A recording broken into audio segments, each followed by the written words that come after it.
માને ખૂબ કવિઓએ પ્રેમ કર્યો છે, વાંધો નથી, પણ લખવામાં ક્યાંક બાપને ભૂલી ગયા ને કવિઓ, એનો વાંધો છે.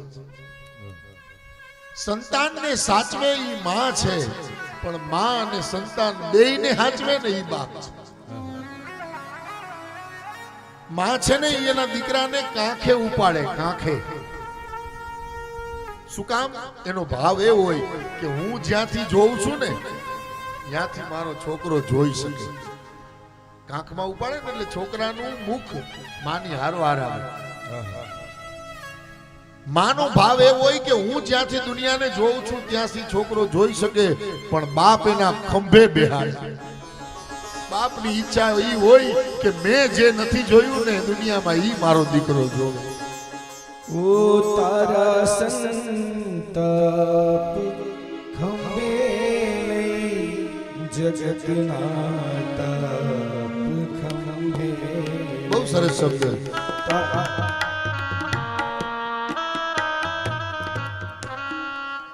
તારા સંતાપ ખંભે લઈને જગતના તાપ ખંભે લઈને ફીકી દઉં સાત સમુદ્રમાં.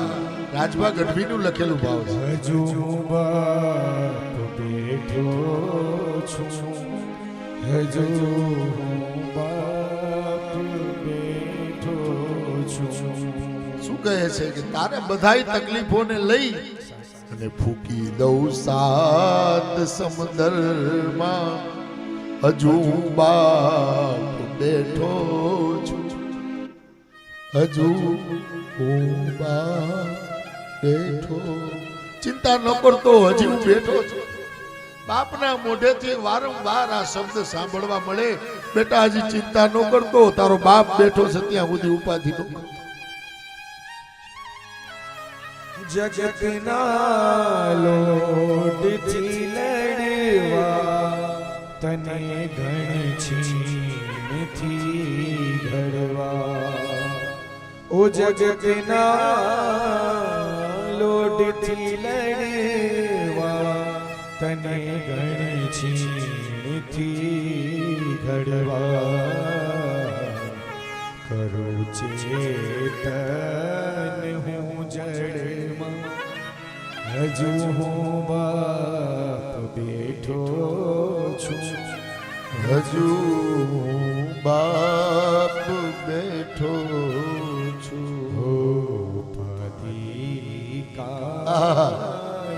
સૌથી ગમતા શબ્દ. હજી હું બાપ બેઠો છું, હજી હું બાપ બેઠો છું. છોકરો કદાચ થોડો ઘણો નબળો હોય, કદાચ એનું કામ ન હોય, ચાલતું હોય, ક્યાંક નાના મોટા દેણામાં આવી જાય તો બીજું કોઈ કહે કે ન કહે, એની મોઢાની રેખા જોઈ એના ખંભે એના બાપનો હાથ આવે અને શું કહે? ઉપાધિ કાય તું કર્મા, હજુ બાપ બેઠો, હજુ કદાચ 60-70 વર્ષનો બાપ હોય ને તો એમ કે હજી બેટા મારા સમાજમાં એટલા વ્યવહાર છે, હું હજી મહેનત કરી લઈશ, પર તારી આંખમાં આહુડું ન લઈ આવતો, ઉપાધિ ન કરતો, ચિંતા ન કરતો. કા ઉપાધિ કાય તું કર્મા, હજુ બાપ બેઠો છું, હજુ 5-10 દિવસ ઠાકોરજીની સેવા નહીં થાય તો હાલશે, પણ ક્યાંક મા બાપની સેવા કરવાનું ભૂલી જતા નહીં.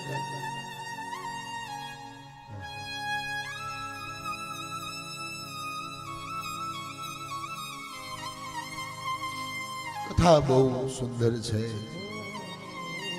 તું કે સઘડું તારું અને કહે તો આ ભૂતા. તું કે સઘડું તારું કહે તો આ કે તો તને કે લઈ આવી દઉં, ભલે ને બાપની પાસે ત્રેવડ ન હોય, ઈ ઉપર દેણા કરતો હોય પણ છોકરાને ખબર ન પડવા દે કે એના બાપ ઉપર દેણું છે. ઈ ઓવર ટાઈમ કરી લે, ઈ દિવસે કામ કરતો હોય તો રાત્રે 2-4 કલાક વધારે કામ કરી લે, પણ એના ઘરવાળીને કે એના છોકરાને ખબર ન પડવા દે કે આને કેટલી મહેનત કરવી પડે છે. તું કે સઘળું તારું અને કે તો આ બહુ તારું, તું માગી તને દઉં બેટા. તારા હાટું જ છું ઘરમાં, હજુ હું બાપ બેઠો છું, હજુ હું બાપ બેઠો છું. તારા હાટું જ છું ઘરમાં, હજુ હું બાપ બેઠો છું, હજુ બાપ બેઠો. અને બેટા તું રાજ રુદિયાનો, મારો અવાજ રુદિયાનો. બેટા તું રાજ રુદિયાનો, મારો અવાજ રુદિયાનો.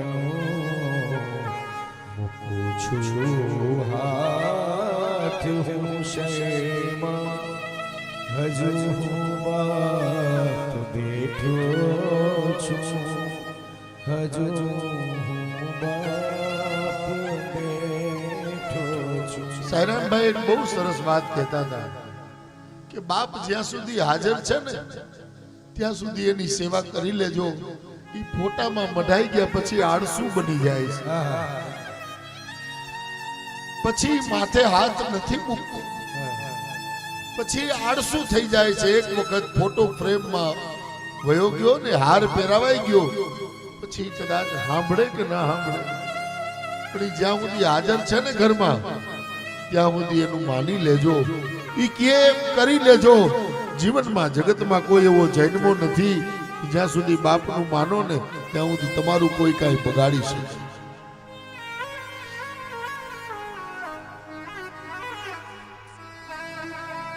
બાપની કડવી વાણી કદાચ કેટલાક છોકરાઓને ન ગમે. બાપ કડક લાગશે, બાપ કડવો લાગશે, માં વધારે વાલી લાગશે, કેમ કે માં માથે હાથ ફેરવી અને મીઠી વાત કરીને પ્રેમ જ આપે છે. પણ બાપ ફડાકો મારીને પ્રેમ કરે છે. યાદ રાખજો, તમારું ઘડતર કરવા માટે થઈ અને ઈ તમારી માને એમ કહેશે કે તું મારું નામ દઈ દેજે, તું આંખે નો થાતી. માને એના દીકરા પાસે સારી ને સારી રાખશે અને એનું નામ દેવડાવશે કે કેજે તારા પપ્પાએ કીધું છે કે આમ નહીં કરને તો મારશે. એટલે અમુક સમય પછી દીકરા અને બાપની વચ્ચે અંતર થઈ જાય.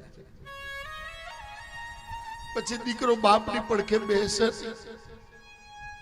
કે ઈ તો મગજના તેજ છે, જરૂર પડે એટલું જ પૂછી. હું તમને ગેરંટી આપું છું, જેને જેને બાપ બેઠો છે ને, ભલે તમે ગમે તેટલા એનાથી ડરતા હોય, આજ ટ્રાય કરજો, એના ખાટલે બેહીને એને બથ ભરી જાજો. જો કાચી સેકન્ડમાં તમારો બાપ રોવાનું માંડે, માં કરતા 10 ગણો અંદરથી કોમળ હોય પણ કહી ન શકે, કેમ કે એને સમાજમાં રહેવું છે. જો ઈ રોવા બેસે તો કો કેમ કે લે બાયુ જેવો છે, રોવે છે. નો રોવે ને તો માણસો એમ કે કેવો કઠણ પાણા જેવો છે.